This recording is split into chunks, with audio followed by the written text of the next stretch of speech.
Xo'p, kommentariyaga olishdi, ya'ni kommentga olishni ko'rayotgandik. O'sha reshetkali'ni ko'rdik. Endi bizda multi kommentimiz bor. Bu o'sha multi-line comment, ya'ni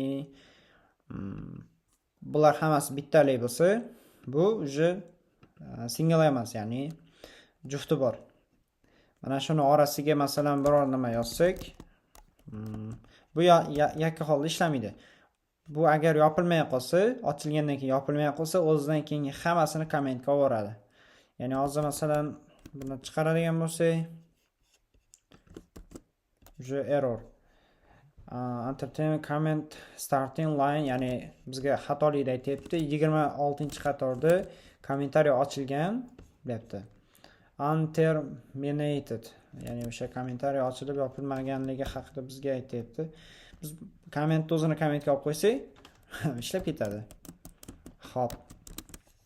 Kommentariylarni ko'rdik.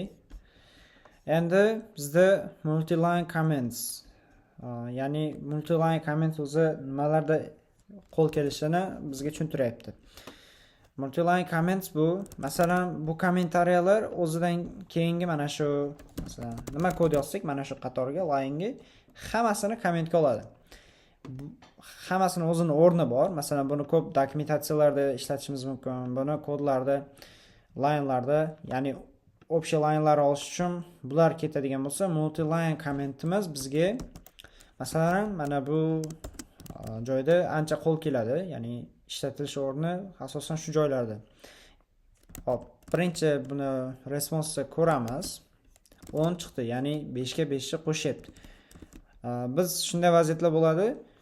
Kodni boshi ham kerak, oxiri ham kerak.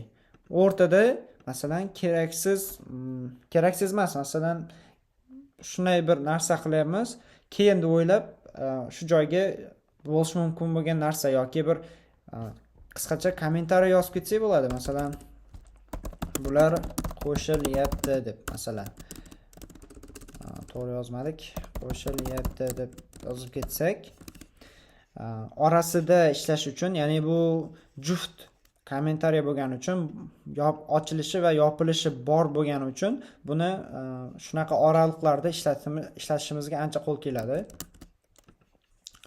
Xo'p, keyin ko'radigan bo'lsak, yana